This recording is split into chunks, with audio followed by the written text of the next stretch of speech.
Well, good morning guys. I didn't do a ton of vlogging yesterday because we drove for like 17 hours. So we are here in Oklahoma. We are picking up a Sharplinonat. That is a pretty rare breed of livestock guardian dog. This is for my friend Javi. I'm really excited. I've never seen one of these in person before. That's, you know, how rare they are.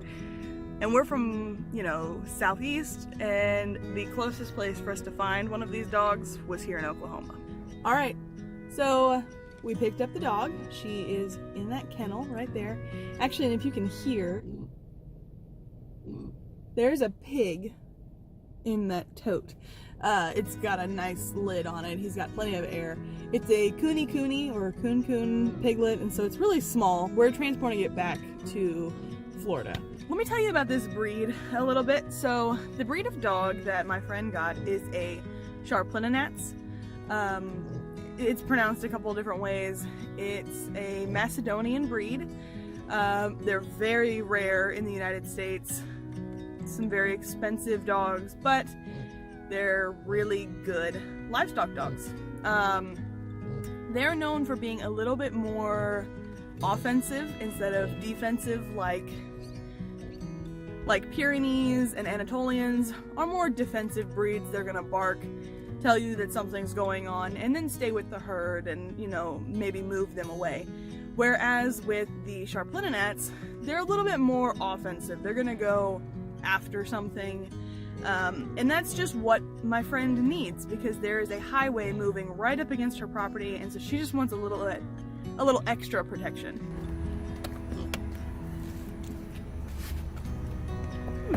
Oh, it is fancy.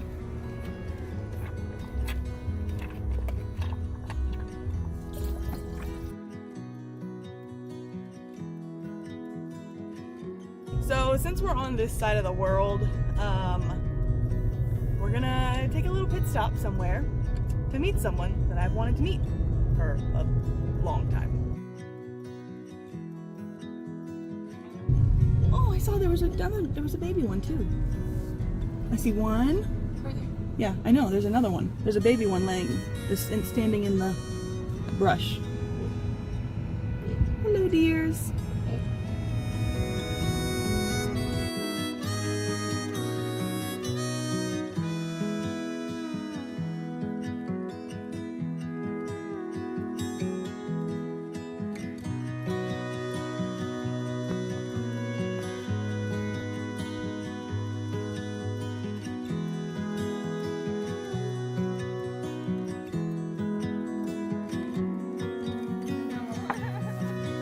It's just you not having your own kid with you. That's all that's happening right now. So when driving through Arkansas, there's one natural place you actually have to stop. You know. Yep. Anyway, so I got to come and check out this beautiful lady's farm, which has been a huge inspiration for myself, both with faith and family and just like in all ways. Thank you. Of course. I really appreciate y'all coming by. Yes. You know, I love getting to share this with friends, and whenever people are able to be in the area, it's definitely worth spending the afternoon. Yes, of course. So we did a lot of visiting and walking around and not really filming. So that's how it always goes. Yeah. So enjoying things instead of having to worry about making them presentable and whatever. Yeah. So anyways, so we're actually about to leave, but just wanted to show you the cool place I ended up.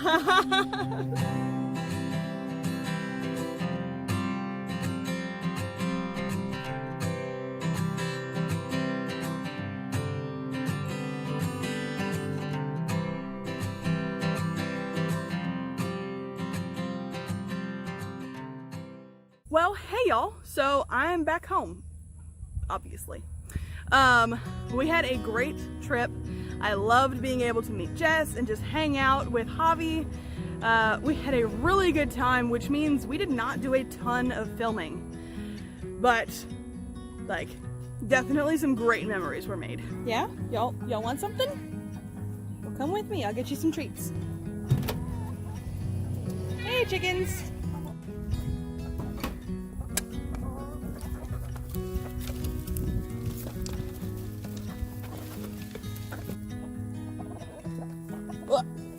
Hey, how did you get out? Hold on a second. You're not supposed to be out. Naughty goat. Where did I put the leash? Bless you. You know, I'm awfully glad that you're easy to catch. Come on. Gotta go back to your ladies. Naughty. Eggs.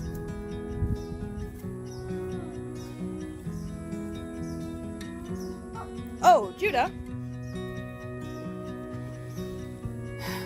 Yes, that is a snake. For someone who grew up in Florida with lots of snakes everywhere, I really don't like snakes. I know that they are beneficial. I'm not gonna kill that one. It's a good snake. It's an oak snake. It will eat mice. But I have no desire to see them. So it is chore time here. So I'm gonna feed everybody, you know, after the snake and buck and all that fiasco mess that just happened. Actually get to do what I came out here to do.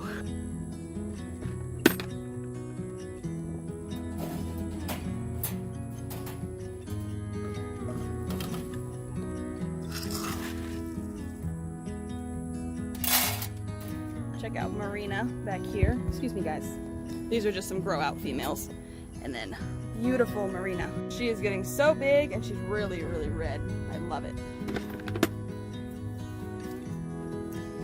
Since we got rid of Kate, the one who was over there, we needed to retain another doe. And so this is Harriet.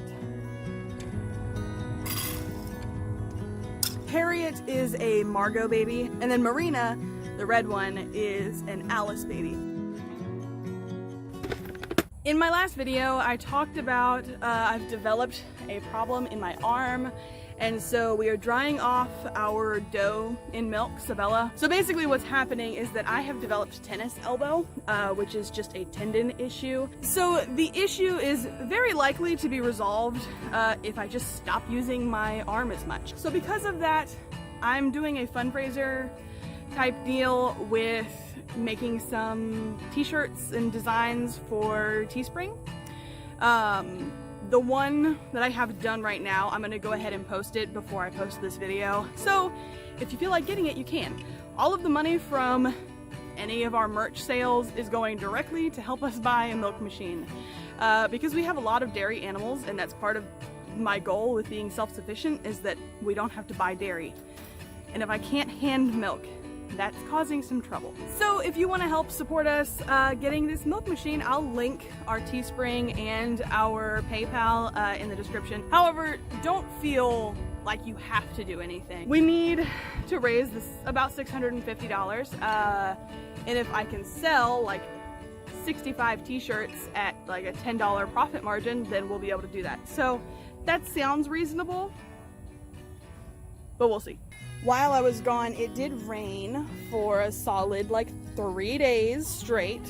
So we had to move these three out of the stall over there because it was just completely soaked. The ground ended up getting like completely saturated with water, and there was a little bit of standing water, which is really not good for like goats or anything with hooves. So we moved them out to this pasture, even though it really wasn't ready for them to be back on it, because you gotta do what you gotta do. We also hooked up this new Energizer. This is significantly bigger than the one we were using before. There is something along this line that's grounding out, and I'm pretty sure it's that T-post down there, but I just haven't quite fixed it yet. And I'm thinking that it grounding out is why Mordecai was able to get out, because that fence should be pretty spicy to touch. We did not get to finish fencing this area in before I left. We did start here, but then, you know, it just started raining and it didn't stop. So that's as much as we got done. But it's supposed to be nice the next couple of days, so hopefully we'll get it finished. It's really hard to tell how tall this grass is right here, but it's at least up to my hip. And I'm fairly tall, so that's probably about 3 feet, because I'm almost 6 feet tall. After getting home from the trip, I slept a lot because I was extremely tired because it was a 16-hour drive one way, And then we slept in our car at a rest stop, which was not that bad. I really thought it was gonna be worse. It was great. We went and saw a fireworks display in Eufaula, Oklahoma. We had a really good time. It was great. And of course, like I said, I didn't get very much filming done. So, sorry about that. I'm really bad at travel vlogging, apparently. But I was busy making memories internally instead of on video. If you enjoyed hanging out in our little corner of YouTube today, please consider liking, sharing, or commenting down below. This just tells the YouTube algorithm that you enjoyed this video and that it should show it to other people. And it's a really non-committal way of supporting us. Now, if you feel like committing to us, you can subscribe and hit the notification bell, and that just means you're gonna get a little pop-up every time we put out a new video. Now, if you'd like to get to know us on a little bit more personal of a level, you can check us out on Instagram. I post there on a daily basis. If not an actual post, then I'm updating our stories very regularly, so you can follow along and see things as they're happening, instead of on YouTube where there is a delay. So, thank you guys for coming on that trip with me, kind of. A little bit of the trip. Little bits and pieces. Until we meet again, bye y'all.